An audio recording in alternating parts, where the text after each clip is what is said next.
That always seems weird. We work with computer simulations all day and then we are unable to set up the presentations, right? Okay. All right, so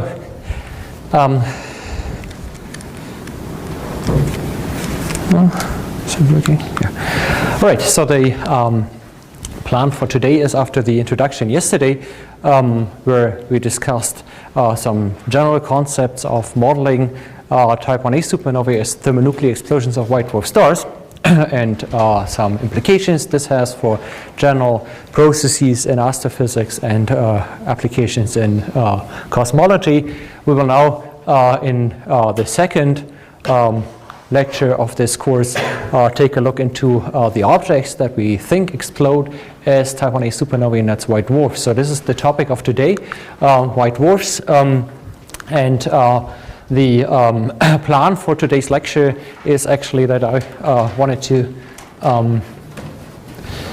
first say some very basic things about degenerate matter, then discuss the structure of white dwarfs and the Chandrasekhar mass limit, then say some words about the formation of white dwarfs, and then in the end only give a very brief overview of white dwarfs in binary systems, because this is actually then also something that will be discussed a bit more in detail when we look into progenitors of type 1a supernovae. Now, it's doing this again, so it's always skipping forward too much. Sorry for that. Type 1a supernovae are believed to originate from explosions, thermonuclear explosions of white dwarfs, and the mechanism of this is of course then tightly related to the peculiarity of white dwarf matter. So therefore a sound understanding of white dwarf matter is necessary to model type 1a supernovae, and this is what we're trying to review and achieve today. Now, the degenerate matter is the special feature of white dwarfs. Here, the pressure is due to degenerate electrons, and this stabilizes these compact objects against gravitational collapse and enables hydrostatic equilibrium configurations. Now, therefore, we first of all, in this lecture, I want to derive the equation of state of white dwarf matter, because this is also then what we need as an input to model the fluid dynamics in thermonuclear explosions of white dwarfs, and also for the simulations we need an equation of state. So this is what we will discuss today. And in principle, this would be more like a blackboard lecture. So at home at Heidelberg, I would actually do that on a blackboard, and I asked Cyril and Sylvia before coming here whether Blackboard would be available here, but they said, well, it's only a flip chart and it's probably not very practical to do that on flip chart, so therefore I brought my own Blackboard. Here it is. So we do it on a Blackboard today. All right, so the goal is to derive the equation of state of white dwarf matter, and we start out with some concepts of statistical physics.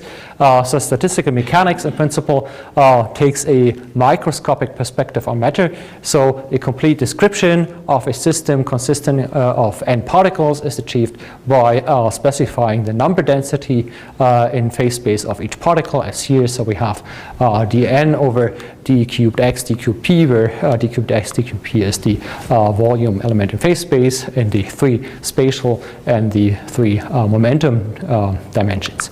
Now, an equivalent formulation would use the distribution function that's defined as this number density is equal to the distribution function multiplied by the statistical weight, which counts the number of possible states of a particle with a given value of the momentum, and we divide by Planck's constant cubed.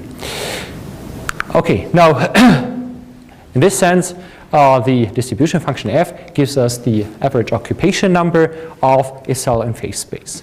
And this is the fundamental quantity. On the basis of this quantity, we can derive an expression for the number density of each species of particles, and that's given as here. So we just have to integrate our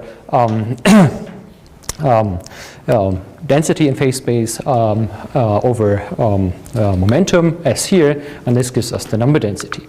Equivalently, we can find an expression for energy density. So we have to multiply here with the energy of the particle as here, where m is the particle rest mass, and this gives us the expression for the total energy of the particle. And if we multiply the number density, the density in phase space here by this and integrate over momentum, then we get the energy density. And a similar expression also can be established for pressure. So pressure is actually the momentum flux under the assumption, at least if you talk of scalar pressure, under the assumption of an isotropic distribution of momenta. So this gives rise to this 1/3 factor here in front. And then we have to integrate the density in phase space multiplied by the momentum flux, and that's given by momentum times velocity. So that's the particle velocity, v here, and we again integrate over momentum. So these are the fundamental equations. Now, of course, in order to specify a particular kind of matter, we have to give an expression for the distribution function. And for an ideal gas in equilibrium, statistical mechanics states that this is given as 1 over the exponential of the energy minus the chemical potential divided by Boltzmann constants and times temperature, plus minus 1, where plus 1, as you probably all know, stands for fermions and gives then rise to the Fermi-Dirac statistics, and minus here is then for bosons and gives rise to the Bose-Einstein statistics. Now, sometimes instead of the chemical potential, it's customary to use the so-called degeneracy parameter, and this is just defined as the chemical potential divided by Boltzmann constants and temperature. Okay, so for sufficiently low number densities and temperatures, we get into the limit where the degeneracy parameter goes to the limit of -infinity, and then the distribution function takes on this form, and this is of course the non-degenerate case for which we have the Maxwell-Boltzmann distribution. If we take a look into the other direction, so this is with the temperature going to infinity, then the degeneracy parameter diverges and goes to +infinity, and this then means that our distribution function in this limit has either the value of 1 for an energy that is larger than the Fermi energy that is defined as the chemical potential in this case, or it's 0 for an energy that is larger than the Fermi energy. So that means if we approach this limit with the temperature going to infinity, then the distribution function becomes steeper and steeper here. So this is a final temperature, and if we go to 0 temperature, it becomes this box. It takes on this box shape. So this is the degenerate case, and therefore the simplest and equation of state for a completely degenerate ideal Fermi gas would then be that of a single species of ideal fermions. And of course, for all purposes, we are interested in an electron gas. So ideal here means that we assume that there is no interaction between the particles, and for now, of course, that means that we ignore any electrostatic interactions between the electrons. Okay, now if the temperature goes to 0, then the electrons will fill up all states in momentum with momenta that are below the Fermi momentum, and none actually will have momenta above the Fermi momentum. The Fermi momentum is just defined on the basis of the Fermi energy as we just defined it before. Okay, now from the equations that were stated before for the distribution function, the number density, and the Fermi-Dirac statistics, we can then derive an expression for the electron number density in this case for a degenerate ideal electron gas, and that's given as here. So the number density of electrons is related to the Fermi momentum cubed multiplied by these constants here. Now this is obtained by, again, taking the integral as stated before, and now of course we know that in this case of a degenerate electron gas, we have to take the integration with an upper limit of the Fermi momentum because of the box shape of the distribution function. Okay, now for the further discussion, it's customary to introduce the so-called dimensionless Fermi momentum as the ratio of the Fermi momentum divided by the rest parts of the electrons times speed of light. So this, in the end, is a measure of the strength of relativity effects. So sometimes this is also referred to as the relativity parameter, but I want to define the relativity parameter in a more general sense. So let's here talk about the dimensionless Fermi momentum, but keep in mind that this also measures the strength of relativity effects. The other abbreviation that's usually used is to introduce the reduced electron Compton wavelengths as here. So this is just h bar divided by the electron mass and speed of light. And with that, we can rewrite our expression for the electron number density as here in terms of this reduced Compton wavelengths and the dimensionless Fermi momentum, and it scales with the dimensionless Fermi momentum cubed. Okay, so similar expressions, of course, can be found for the energy density for the electron gas, degenerate electron gas. So we again take our integral with the upper boundary of the Fermi momentum, and we then find that it again is a function of the dimensionless Fermi momentum, but now it's a rather more complicated function that is expressed as this chi of x here, and it takes the form as written out here. Okay, similar expression can be found for the pressure. Again, same approach to integration. We find that the pressure is a function again of the dimensionless Fermi momentum. The function is now called phi and has also a rather lengthy expression that's given here. All right, now for these expressions, of course, one can take a look into the limits depending on whether the electron gas is relativistic or non-relativistic. So this is actually given by our dimensionless Fermi momentum as because it measures, as stated before, the strength of the relativity effects. So for x being much smaller than 1, we are in the non-relativistic limit, and then we can actually write down these expansions for the two functions that enter our expressions for energy and pressure. And the same is possible for the opposite, for the extremely relativistic limit. Here we have x much larger than 1, and again, one can give these expansions of our functions for energy density and pressure. Okay, so this is the simplest case of a completely degenerate ideal Fermi gas, an electron gas, as we consider here. Of course, this is just one ingredient that we need in order to establish the equation of state for white dwarfs. Now, let's talk about a more realistic equation of state for white dwarfs, where we have different components, and of course, one component is that we have to also include ions. Now, under degenerate conditions, as we are interested in for white dwarfs, the electrons will dominate the pressure and the energy density. But the rest mass energy, of course, is still dominated by the non-degenerate ions. So they set the density of the material. And this is given then just as the sum over all species with mass mi, and we sum over the corresponding product of the number density of these ions times the mass of that species. Okay, now we, with that, define the mean baryonic baryon rest mass as given here. So we take this density and divide by the sum of the product of the number density times the baryon number of that species. And so this gives us then the mean baryon rest mass for our particular species.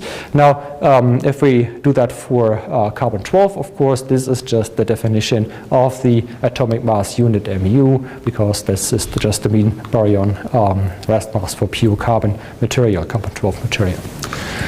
Okay, so with that, we are able to write down the density of our white dwarf material as the baryon number density n times the mean baryon rest mass, mean baryon rest mass.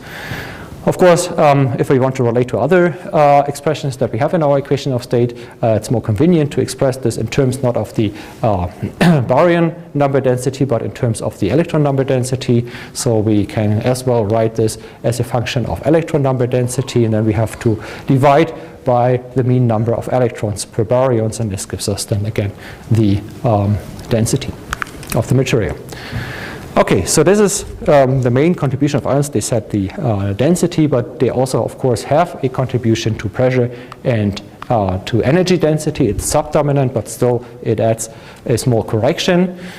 So ions can be treated as an ideal gas under the conditions we are interested in white dwarf material. An ideal gas that is in thermal equilibrium with the electrons, and then of course we can just set up the equations of an ideal gas for the energy density and the pressure as given here with the ideal gas constant R. And we have here used, so we summed over all the species and have made use of the definition of the mass fraction xi. And this mass fraction xi that enters here is defined as the ratio of nucleons that are bound in nuclei of a particular kind I to the total number of nucleons. And this is just expressed here. Of course, this means that if we sum over all the mass fractions in our material, then the sum, of course, should add up to 1. So this is a constraint. The other ingredient, of course, apart from the ions in white dwarf material are the electrons, and they form a relativistic and degenerate gas. So under degenerate conditions, we can actually first of all look into the non-relativistic or extreme relativistic limits, as we discussed before, and then we take just the leading terms of the expansions in these limits, and with that we find that for this component of the degenerate and relativistic or non-relativistic electron gas, we can write the corresponding equation of state of this component as a polytropic equation of state. That means in these cases of a degenerate electron gas in the relativistic and non-relativistic limits, the pressure is just a function of density, but it's not a function of temperature. So this is important for many of the processes that lead to thermonuclear explosions in white dwarf stars. So this is the general form of the polytropic equation of state. Pressure is given as some polytropic constant times the density to some power gamma, and gamma here is the polytropic exponent. And instead of using the polytropic exponent, sometimes one also makes use of the polytropic index n, that is just defined as gamma, the polytropic exponent, being equal to 1 plus 1 over the polytropic index.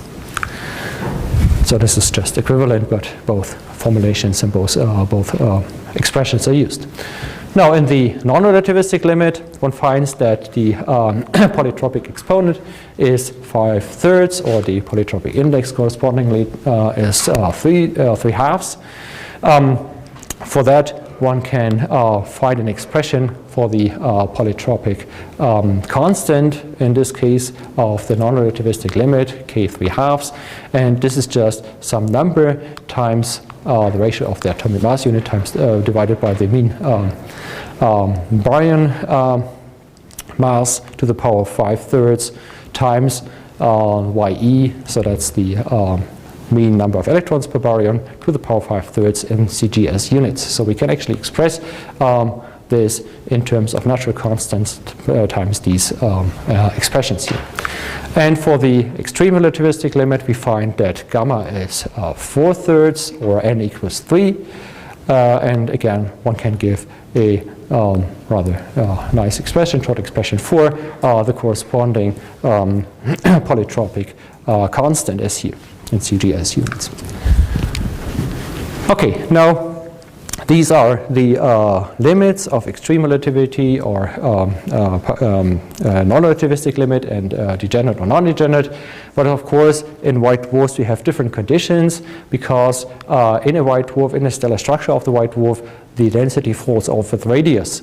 So that means that according to the definition of the dimensionless Fermi momentum, we see that the relativity effects will decrease as we move out in radius and the density decreases. Also, so that means that the degenerate electron gas is stronger relativistic at the white dwarf center than at the surface.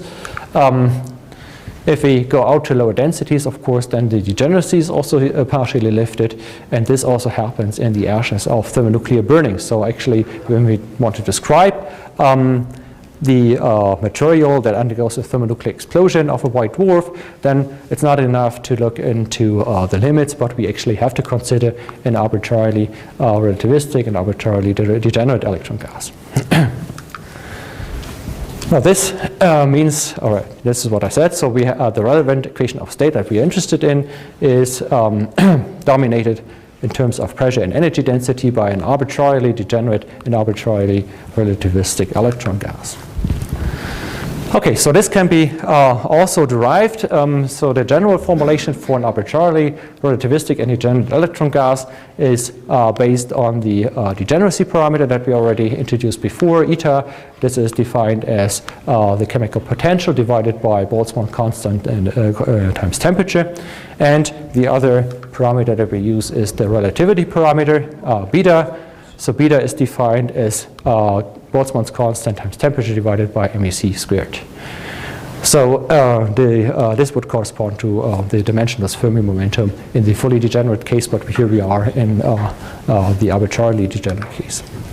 Okay, so with these two quantities, we introduced the so-called relativistic Fermi integral for index k as defined here. And with these relativistic Fermi integrals, it is then possible to give expressions for the energy density for the general case as here. So we have the energy density for the general arbitrarily relativistic and degenerate electron gas as given here in terms of the Fermi integrals for k equals 3/2 and k equals 5/2. The pressure for the general case can also be given in a similar expression, again, in terms of the relativistic Fermi integrals. And these, of course, can be then evaluated numerically, so it's not possible to write up a simple analytic expression for these, but you have to solve these analytic numerically, and then you can actually derive a equation of state for an arbitrarily relativistic and degenerate electron gas. Okay, so this is the electronic component to the equation of state. Of course, another component is radiation. For the processes we are interested in thermonuclear supernova explosions, photons are in thermal equilibrium with matter. So that means that they follow a local black body spectrum, and therefore it's rather easy to quantify their contribution to the energy density and to pressure. It just follows the Stefan-Boltzmann law. So that means that the energy density scales with the temperature to the 4th power. The proportionality constant here is the famous radiation constant. And because we are dealing here with a relativistic species, the pressure is just 1/3 of the energy density. Okay, so this is just the probably well-known overview of the contributions of the equation of state in the temperature density plane. So this here shows which of the components actually dominates the pressure or the energy density. And we see that if we go to low temperatures and high densities, then we are in the degenerate regime. For lower densities, we are in the non-relativistic degenerate regime. For higher densities, we enter the relativistic degenerate regime, and this is actually where white dwarfs are located. So this is what the region we are interested in. Above that, the description can be done in terms of an ideal gas, and for very high temperatures, of course, the radiation component becomes dominant. Okay, now this is sort of the general equation of state for stellar matter that also includes white dwarfs. So this is what we need to use in the end for our hydrodynamic description of white dwarfs. But this is not the full story. Of course, if you want to make this more precise, one has to introduce corrections to this. And one correction is due to electron-positron pairs. So if the temperature is high enough that the energy of the photons is larger than 2 times the rest mass energy of an electron, then in principle, energetically, an electron-positron pair can be created, and this can happen, of course, if the corresponding cell in phase space of the electrons is still unoccupied. So then, under these conditions, electron-positron pair creation is possible. And this is important, of course, in the hotter parts of the material, in particular in the hot ashes of thermonuclear burning in white dwarfs.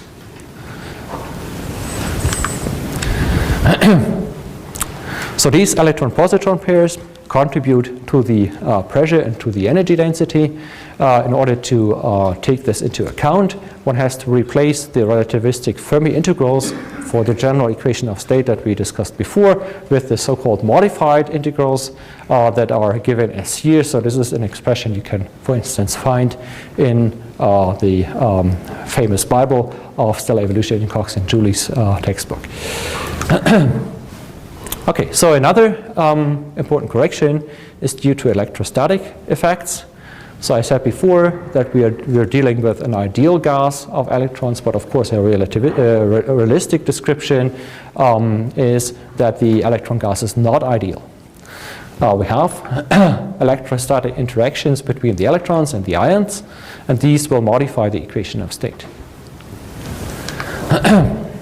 So the primary effect in these electrostatic interactions is that we have a non-uniform distribution of the charges. The negative charges are uniformly distributed in ionized matter, but the positive charges are concentrated, of course, in the nuclei of charge C. And this means that on average, we have the repelling electrons, as here in the sketch, that they are further apart than the average distance between an electron and an ion. So that means by this non-uniform distribution of the charges that because of the on average smaller distance between an electron and an ion than the distance between two electrons, that the repulsion is weaker than the attraction, and that means that these electrostatic interactions due to the non-uniform distribution of charges decrease the pressure of the ambient electrons. So this leads to a decrease of the pressure, and of course the pressure is dominated by the electrons, so this is an important effect. Estimating the importance of Coulomb corrections can be done in the following way.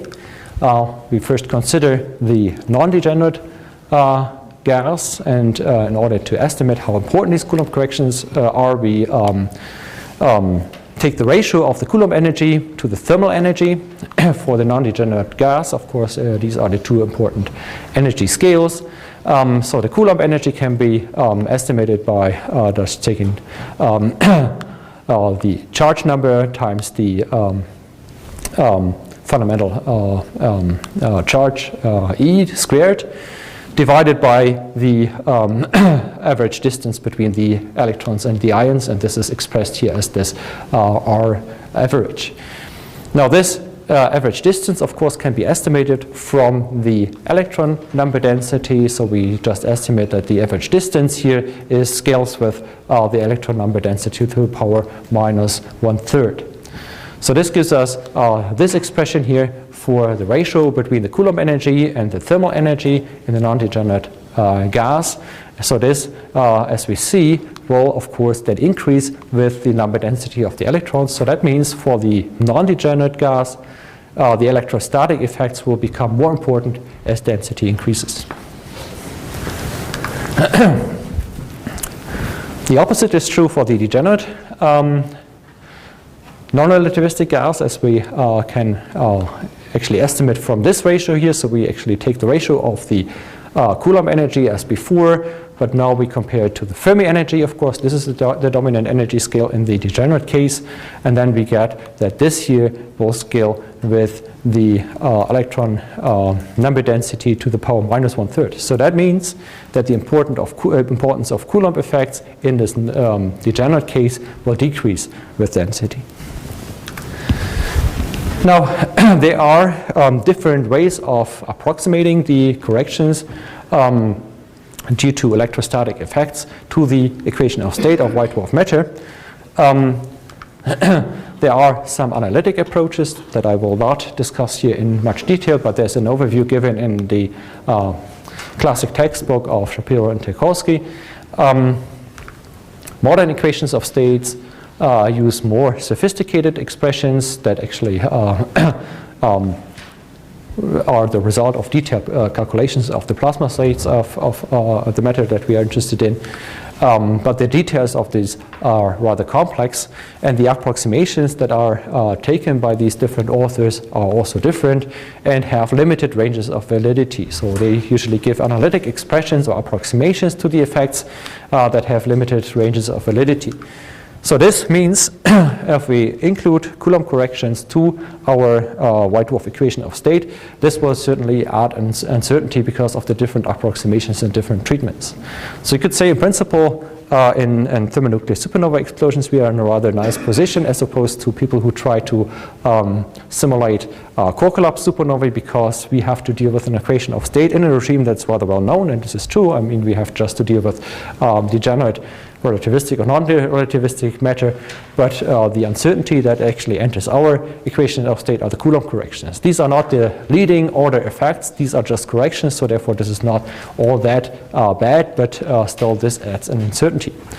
An additional complication is due to the fact that below temperatures of something like 6,000 to 8,000 Kelvin, we have a phase transition of the material, and the white dwarf material can crystallize to form an ion lattice. This crystallization actually may have an effect on the ignition of thermonuclear reactions, because then we have to fuse ions that are bound in a lattice. However, the effect is hard to quantify. So there have been some attempts, but still this adds another uncertainty. Okay, so the last correction to the equation of state that I want to briefly mention is the correction due to neutralization. At high densities, we have to correct the equation of state due to the effect of inverse beta decays, which also sometimes are called electron captures or neutralization reactions. So the idea is that a proton captures an electron to form a neutron and a neutrino, an electron neutrino. And this, of course, this reaction becomes possible whenever the energy of an electron is larger than the difference of the rest mass energies of a neutron and a proton, which is 1.29 MeV.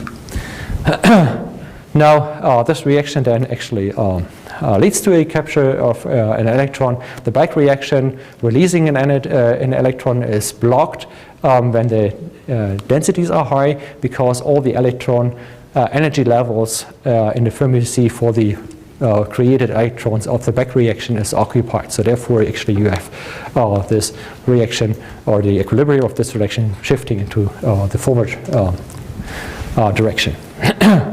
Now, this is the fundamental concept. The theoretical description of the effect in detail is complicated, because protons and neutrons are usually, in the matter we are interested in, not free but bound in nuclei. So nuclear structure effects then also play a role, and these are hard to quantify. The effect, however, in total is that the electron captures reduce, of course, the number density of electrons, and that means they reduce YE, the number of electrons per baryon, because we neutronize the material, and that means that we decrease in total the contribution from the electron gas to pressure and energy density, which of course is the dominant contribution. Okay, so this is an overview of the white dwarf equation of state as we use it for simulating thermonuclear supernova explosions, or describing thermonuclear supernova explosions of white dwarfs. In total, what one gets out of this is that one has an equation of state that is relatively well under control. What is used in practice are tables, actually, that give pressure as a function of temperature and density. So these tables are available, and one famous example is the Helmholtz equation of state that was created by Frank Timmerman. This is what actually is most often used in the simulations. Okay, now the structure of white dwarfs, of course, in order to discuss the structure of white dwarfs, we have to take a very brief view on look at stellar structure. So as you all know, probably stellar structure in principle is described by a set of equations that describe mass distribution inside the star, hydrostatic equilibrium, energy balance, and the transport of energy. So these are the four equations that describe stellar structure. And this, of course, holds only under the assumption of spherical symmetry. So that means no rotation, no mass loss, no magnetic fields, and no binarity are accounted for in this description. Now, for describing white dwarfs, we are in a particularly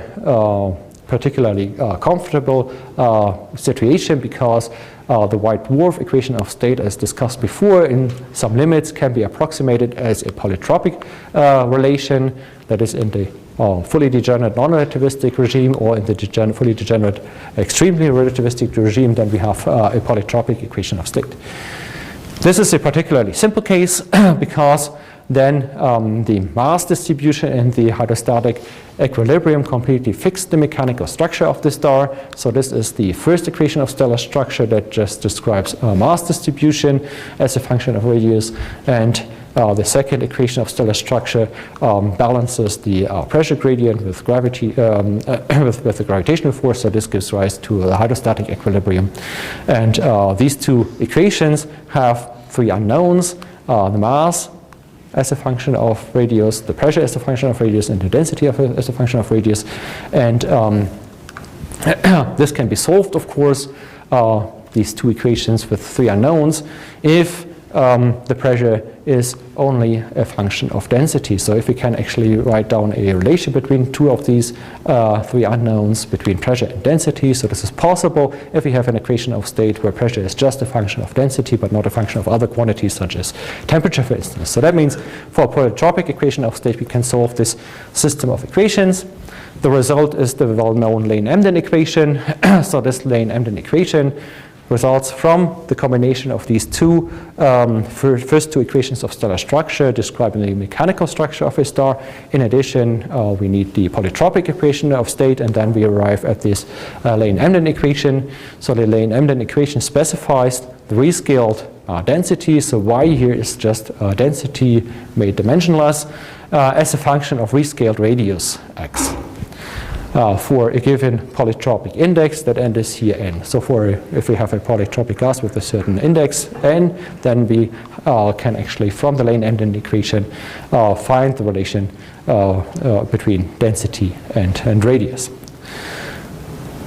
So this can be solved when appropriate boundary conditions are given. So that means we need to specify the density at the center of the star, and we also require a smooth profile for the stellar center at x equals 0, and then we get polytropic stellar models. For these polytropic stellar models, relations between the mass of the polytropic star and the central density and the radius of the polytropic star and its mass can be established. So you can find the details in classic textbooks of stellar evolution, stellar structure. For instance, Kippenhahn's textbook is one possibility. And these equations look like here. So we have the mass for these polytropic stars scaling with the central density to the power 3 minus n over 2n. So n here is the polytropic index. And we have the relation between the radius of the star and its mass. So the radius to the power 3 minus n is proportional to the mass to the power 1 minus n. Now from that it's obvious that the case for a polytropic index of 3 is a special case because here we see from the first proportionality relation that then mass is not a function of central density anymore, and the second relation states that the mass is independent of the radius. So that means that if we have a fixed mass, the radius of the configuration becomes arbitrary for the n equals 3 case. And this is of course interesting because this corresponds to gamma equals 4/3, n equals 3, so this is the limit of a fully degenerate but extremely relativistic electron gas. Okay, so suppose that we can model white dwarfs as polytropes. We can start out from the case where we have a non-relativistic degenerate electron gas with n equals 3/2 or gamma equals 5/3, and we add mass to the white dwarf. So the mass increases. Then in this case, as long as we are still in the non-relativistic degenerate regime, the central density, according to that relation here, the central density scales with the square of the mass. So it means it will increase. If the density increases, central density increases, that of course implies that the electron number density will increase, and therefore the dimensionless Fermi momentum will increase. And this of course measures relativity effects. So that means that the electrons and the white dwarf, as we increase the mass by these polytropic relations, it's clear that they are bound to become more relativistic.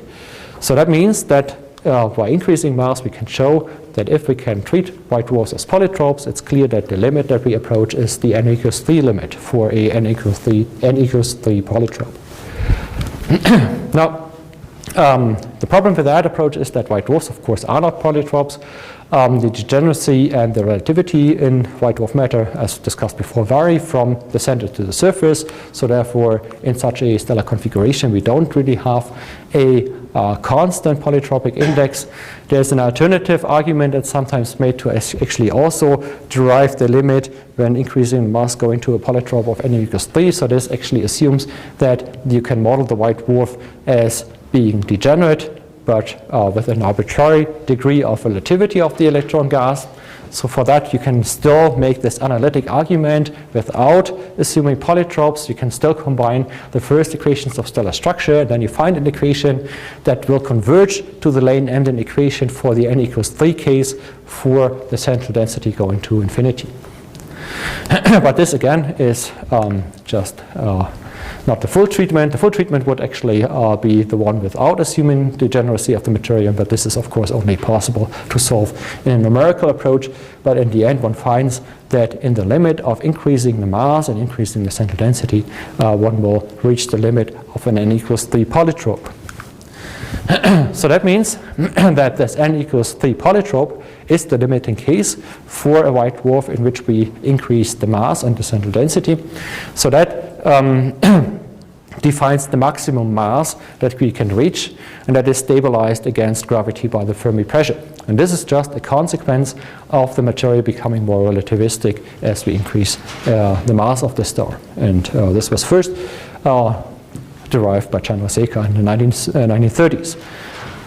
So this maximum mass, of course, is the famous Chandrasekhar mass that can be determined by integrating the density of an n equals 3 polytrope, and the result is given here. So we have an expression for the mass of this n equals 3 polytrope with some constants. Here we have the polytropic constant entering, and the expression here in the end denote the first root of the Lane-Emden function x0 for the n equals 3 case, and dy dx at x equals 0 is the derivative of the root, the derivative of the Lane-Emden function at that root.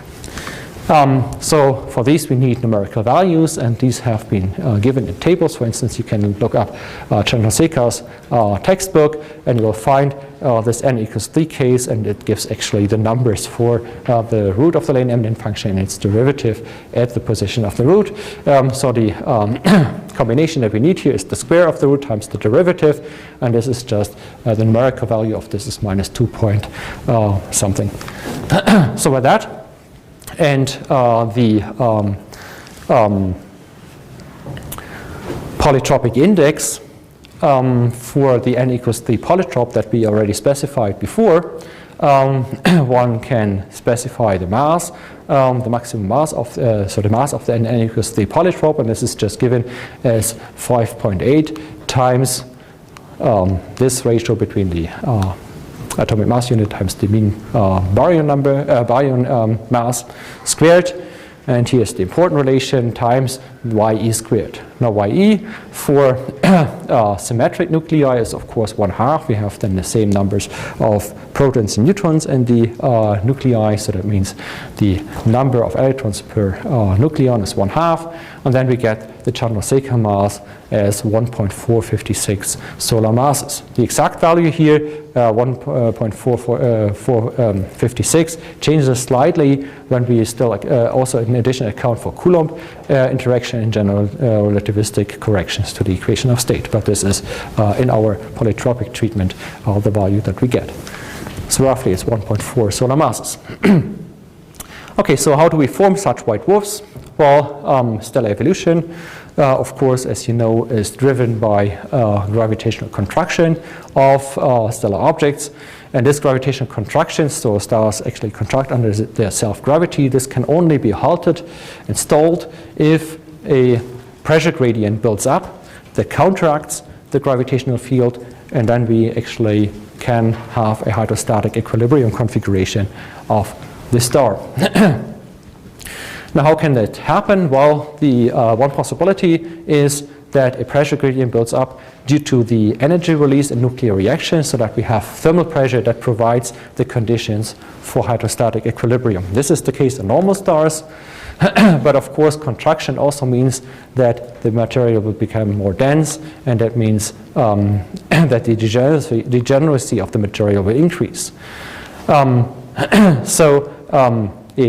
An increase in temperature is only possible as long as the material is not fully degenerate, because then the temperature is not a function of density anymore. Okay, now stellar contraction can be described in many cases as being self-similar. So self-similar, he means that the position of the position ratio, so the position in space, the ratio of the position in space between 2 points in a stellar structure is unchanged when the star contracts. So the relative position of the 2 points does not change in the contraction. So this is then called a homologous contraction. Then from that one can derive homology relation that describe the contraction of the star when it contracts in this self-similar way. So this is usually done on the basis of a parameterized general equation of state, where we assume that the density is proportional to some power of pressure times some power of temperature. So the exponents here are usually written as alpha and minus delta. With the first two equations of stellar structure, one can then derive expressions for homologous evolution under the assumption, of course, that the contraction is slow, so that the second equation of stellar structure still holds, that we are always sort of in hydrostatic equilibrium. So the idea is that the contraction is so slow that we can model it as a sequence of hydrostatic equilibrium configurations. So then the first two equations of stellar structure can be used, and these can be used to derive the relations for homologous evolution. What one finds is that the logarithmic derivative of temperature with respect to density is then given by this function of the exponents in our parameterized equation of state. So we have that this is equal to 4 alpha minus 3 divided by 3 delta. So this gives the slope of the evolution track of the star in the log T log rho plane, in the temperature density plane. Okay, so this is the slope of the evolution track as the star contracts in the temperature density plane. And as you see, of course, the slope depends on the equation of state, on alpha and delta. For an ideal gas, if you write down the equation of state for an ideal gas, you will find that alpha is 1 and delta is 1. So this is actually the motivation for introducing alpha and delta in the way this was done before. And if we plug in these numbers, we find that the slope, of course, here is just 1/3. For degenerate gases, we have alpha, depending on whether we are relativistic or not, in the range between 3/5 and 3/4, and delta approaches 0. So that means that the evolutionary track will bend over and then at some point become negative. So the slope will bend over and become negative. Okay, now if you look into the log temperature log density plane, the evolutionary track, the slope of the evolutionary track is given by this expression here, depending on the equation of state. But of course, in that plane, we have different components that dominate the equation of state. So here we have the degenerate case, relativistic, non-relativistic, and here we have ideal gas and radiation. So different regions in this log T, log rho plane correspond to different components dominating the equation of state. And we are actually evolving with the homologous contraction in that plane and start out with a normal star, say a star in the main sequence that can be described as an ideal gas. And of course that means that the slope in its contraction will have the value of 1/3. So that means in the beginning the star will actually move up in this log T log rho plane as here. So here are evolutionary tracks for stars of 3 different masses, where M1 is the highest mass and M3 is the lowest mass. Now, now what we see is actually that the stars start to move up, but the boundary between different regions in the equation of state has a steeper slope. So the boundary between the ideal gas and the relativistic regime has a steeper slope than 1/3. So that means that stars that have low masses will at some point cross the border where the material becomes degenerate. And then, of course, the evolutionary track changes, slopes bend over, and becomes negative. So that means that the temperature cools down at roughly this constant density for these objects. Now, of course, this is just a very coarse view of stellar evolution. Just the contraction does not take into account that we have burning, of course, while we are changing in the thermodynamic conditions in contraction, moving up with temperature and density. Of course, the stellar evolutionary tracks will intersect with the curves at which different burning stages ignite. So here we will actually have hydrogen burning, igniting. Hydrogen is fused to helium. Then at a higher temperature, helium burning starts. At even higher temperature, carbon burning starts. So this means that in the contraction, these stars will also start the burning stages when they intersect with these burning ignition curves. So taking these effects into account, of course, and other effects that are necessary for a more realistic description, not a homologous contraction, but a more realistic way of describing this with numerical calculations. One finds evolutionary tracks as given here. So this is actually the outcome of calculations of stellar evolution based on the full set of equations of stellar structure. Taking into account the burning stages, but you see that the trend is generally the same. So we have evolutionary tracks in the log density, log temperature plane here for different stellar masses. This is 1 solar mass, 2, 7, and 15 solar masses. We see that the 1 solar mass star actually starts out with a slope of 1/3 because its material is described as an ideal gas. Then it starts hydrogen burning, it intersects here. Then it already enters the regime where the material becomes degenerate. So this here is the boundary between ideal gas and degenerate regime, but it still reaches hydrogen ignition under degenerate conditions, and this gives rise to the thermonuclear flash. And then carbon ignition is not reached anymore, the material becomes degenerate, and a white dwarf star is formed. So this actually happens for the lighter stars. They will all evolve through hydrogen ignition under non-degenerate conditions. Then they will still reach helium ignition, but then become degenerate before carbon ignition happens. So that means in the end the cores become degenerate before carbon burning ignites, and pulsational instabilities in the EGB phase will remove the outer layers of the star, so that in the end we are left with the bare cores that are left over from helium ignition that are degenerate, and of course these are carbon-oxygen white dwarfs. So this is the way carbon-oxygen white dwarf stars form. Now, if we want to discuss thermonuclear explosions, we have to find ways of making objects that actually deliver the observables that we expect from type 1a supernovae, and this is not possible with single stars. So here we have to take into account the fact that many stars actually interact in their evolution. So many stars are bound in multiples, and some of them are close enough to undergo interaction. So in principle, as we saw from the equation of state, white dwarfs could be stable for eternity if they are below the Chandrasekhar mass. They are stabilized. The pressure is supported by a quantum mechanical effect, by the degeneracy of the electron gas. And it does not depend on a finite energy source as thermal pressure in burning normal stars is, but it is actually an eternal stabilization. So we should actually then give reasons why and how a white dwarf reaches an explosive state.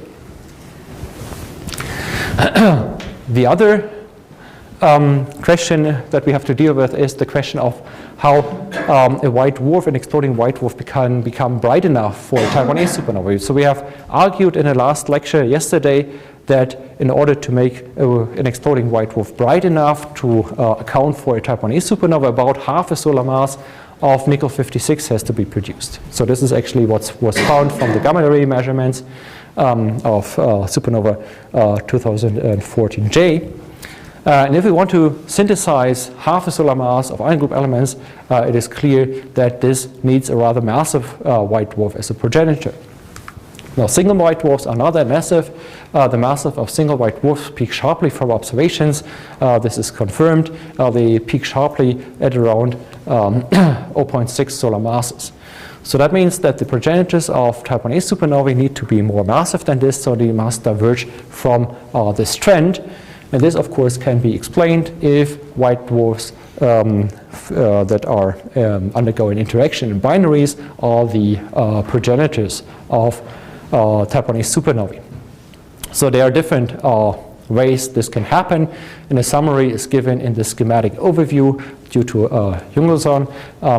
So we start out here with two main sequence stars that undergo stellar evolution, then white dwarfs form, and interaction can take place. In case these binaries are wide, the interaction can be due to wind that leads to an accretion of material onto the white dwarf, and so the white dwarf could in principle increase in mass. So this is the case of symbiotic binaries. I misspelled it, sorry. And then the alternative is that we have dynamical interaction. This can happen in closed binaries. And in this case, so this is thought to be the more promising way of reaching conditions for thermonuclear supernova explosion. In these cases, as you see from the sketches here, at least we have to go at least once through a common envelope phase. And this is because in order to have a dynamical interaction between two stars, one of which is a white dwarf, we need to bring them rather close to a separation of only a few solar radii. But of course, before the star has formed a white dwarf, it had to go through a giant phase where its radius was in the order of 100 solar radii. So that means at some point, these, the core of that giant and the companion star had to be inside a common envelope. Now, this is a problem for understanding the evolution of potential progenitors in binary interaction towards a thermonuclear explosion, because we don't have a complete understanding of how common envelope phases work, and this actually adds significant uncertainties into the modeling of type 1a supernova progenitors. So in order to understand where these objects that undergo thermonuclear explosion and maybe make type 1a supernova come from, we need to actually get a better understanding of how the separation changes, how angular momentum and energy of the orbit of the two stars change in common envelope evolution. So this is the main uncertainty here, and there are of course attempts to resolve that. There have been attempts to simulate common envelope evolution in multidimensional hydrodynamic simulations. So we also in our group did some simulations of these kinds recently. So a student of mine, Sebastian Ullmann, in his PhD thesis used the moving mesh cosmology code Arapo and modified it to this stellar problem. So this is, of course, a problem with the common envelope in the two stellar cores that is suited to be solved on a nearly Lagrangian method, but you also want to have a mesh to resolve the low densities, and therefore this Arapo code is actually a very good tool to do that. And so he was able to perform simulations of common envelope phases, and this is just closing this lecture. I just want to show you this movie here. It always stalls you for some reason. I have to ask him why that is. So, okay. So you see the inspiral of the two stellar cores that are marked here with these crosses. And this inspiral drives these spiral shocks into the common envelope. These spiral shocks lead to shear instabilities. You see quite a bit of hydrodynamical effects and instabilities mixing in the common envelope. The goals of such simulations is to determine how the common envelope is in the end expelled to form a closed binary with one white dwarf as a component, and to actually in the end derive a more reliable description of common envelope phases. Okay, so that's it for today. Thank you very much for your attention.